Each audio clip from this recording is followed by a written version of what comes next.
जैसे जैसे दिल्ली विधानसभा के चुनाव का तारीखों का जो डेट है वो नजदीक आती जा रही है, तो फिर राजनीति भी तेज होने लगी। लेकिन राजनीतिक दलों के बीच में आरोप प्रत्यारोप तो जारी है ही। इस बीच जो कांग्रेस नेता राहुल गांधी हैं वो चुनावी रणनीति को लेकर सवाल होके कटघरे में खड़े हैं। सवाल इसलिए उन पर उठ रहे हैं क्योंकि दिल्ली चुनाव में जब उन्होंने पहली बार रैली की थी, वो तारीख थी 13 जनवरी, सीलमपुर जगह था। उसके बाद 20 जनवरी से उनकी रैली होनी थी, लेकिन उससे पहले ही राहुल गांधी बीमार पड़ गए। चुनाव के ऐन मौके पर बीमार हो जाना, उसमें भी पार्टी के हाईकमान जैसे पद पर बैठे हों, और फिर उन पर ही पूरे चुनावी की रणनीति हो, तो फिर कई सारे सवाल तो खड़े होंगे। खासकर बीजेपी के नेता भी खड़े कर रहे हैं। पूर्व केंद्रीय मंत्री हैं रविशंकर प्रसाद, उन्होंने राहुल गांधी के रैलियों से दूरी बनाने पर सवाल खड़ा कर दिया और कहा कि कांग्रेस और आम आदमी पार्टी के बीच में अंदर खाने में कोई गठजोड़ के होने की संभावना है। हो सकता है कि ये आप और कांग्रेस के बीच डील हो, लेकिन जो बाहर दिख नहीं रही, सिर्फ संदीप दीक्षित हैं कांग्रेस से जो आपके खिलाफ खुलकर लड़ते हैं और दिख रहे हैं।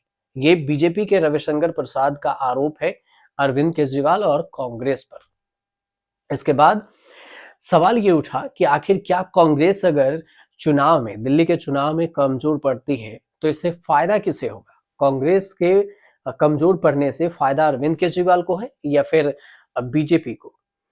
लेकिन दूसरी तरफ देखें तो कांग्रेस का ये भी कहना है कि राहुल गांधी की रैलियां उनके खराब स्वास्थ्य के कारण रद्द की गई है। हालांकि बाकी नेता दिल्ली में रैली कर ही रहे हैं, लेकिन बीजेपी इसे कांग्रेस और आपके बीच में डील की बात कह रही है।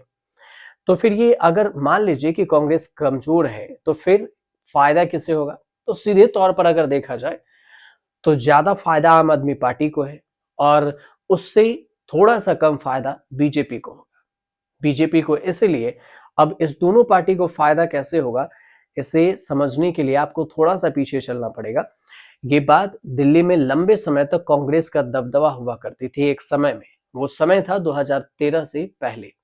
2013 में आम आदमी पार्टी का उदय हुआ और बड़ी संख्या में आम आदमी पार्टी ने सीट जीतकर दिल्ली के सत्ता पर बैठी। 2025 में यदि कांग्रेस अपनी पुरानी रणनीति पर काम करती, मतदाताओं का भरोसा वापस हासिल करती है, तो फिर आपके लिए चुनौती खड़ी हो सकती है। लेकिन कांग्रेस और आप के बीच में वोटों का बंटवारा बीजेपी के लिए भी फायदेमंद स्थिति पैदा कर दिया है कि दोनों आपस में ही बट गए हैं। अब कांग्रेस के जो हाईकमान है उससे लेकर दिल्ली के जो कई दिग्गज नेता हैं वो चुनावी अड़न से बाहर नजर आ रहे हैं। राहुल गांधी भी उनके बारे में कहा जा रहा है गले में इन्फेक्शन है और इस वजह से वो नहीं आ रहे। अब ऐसे में देखा जाए तो कांग्रेस के लिए अस्तित्व की लड़ाई है और इस बीच में वो मैदान से बाहर नजर आ रही है। तो फिर दिल्ली में लगातार 3 चुनाव में कांग्रेस का प्रदर्शन भी खराब रहा है और इसमें अगर देखा जाए तो वो अगर अच्छे से चुनाव लड़ती है तो युवाओं में, मतदाताओं में भरोसा कायम कर सकती। लेकिन फायदा कैसे पहुंचाएगी इसके लिए आप कुछ डेटा समझिए। 2020 में जब चुनाव हुआ था तो आम आदमी पार्टी को 53.57% वोट मिला, बीजेपी को 38.51% और कांग्रेस को 4.26%। सबसे कम कांग्रेस के वोट परसेंटेज रहे थे। अब ये कांग्रेस के वो वोटर थे, वो वोटर्स कहाँ गए? क्योंकि 2013 में तो इनके सरकार हुआ करती थी, 2013 से पहले। तो ये सारे कांग्रेस के वोटर शिफ्ट हो गए अरविंद केजरीवाल के वोटर्स में।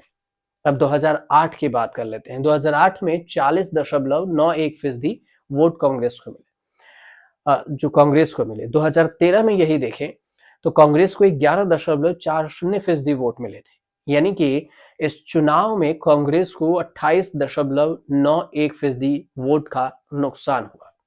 2013 में आपको 28% वोट मिले थे और यही 2015 में आंकड़ा बढ़ गया और 54.3% हो गया। यानी सिर्फ 2 साल के अंदर एक चुनाव में आम आदमी पार्टी को 24.8% का इजाफा हुआ। 2020 में आप और बीजेपी के बीच वोटों का अंतर करीब करीब 15% का ही रहा था। इस हिसाब से देखें तो सबसे ज्यादा कांग्रेस के कमजोर होने से फायदा अरविंद केजरीवाल को मिलेगा, आम आदमी पार्टी को। और बीजेपी इस वक्त चाह भी यही रही है और इसी वजह से जो अटैक के माहौल में कांग्रेस नहीं नजर आ रही आम आदमी पार्टी पर, तो बीजेपी परेशान हो रही है। अगर 2025 में जो विधानसभा चुनाव ये है, इसमें कांग्रेस पार्टी अपना वोट परसेंट 12% पे बढ़ा लेती है, तब भी दोनों बीजेपी और आम आदमी पार्टी के लिए मुश्किल हो सकता है, क्योंकि किंग मेकर की भूमिका में कांग्रेस नजर आ सकती है। और यही आंकड़ा 2025 के चुनाव के जो समीकरण है उसे दिलचस्प बना रही है।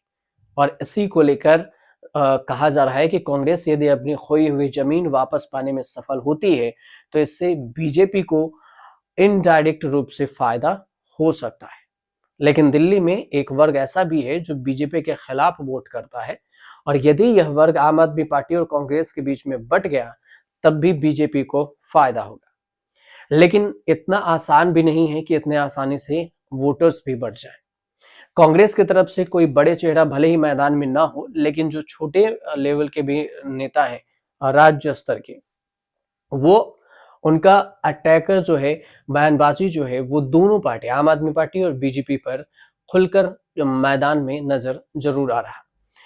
लेकिन अब देखना दिलचस्प ये होगा कि अभी जब 5 फरवरी को यहाँ पर चुनाव में वोट डाले जाएंगे और 8 फरवरी को यहाँ पर परिणाम आएंगे दिल्ली में, तो फिर कौन कितना वोट परसेंट से आगे और पीछे रहता है। आपको जानकारी सही लगे तो चैनल को सब्सक्राइब कीजिएगा, शेयर कीजिएगा, कमेंट कीजिएगा।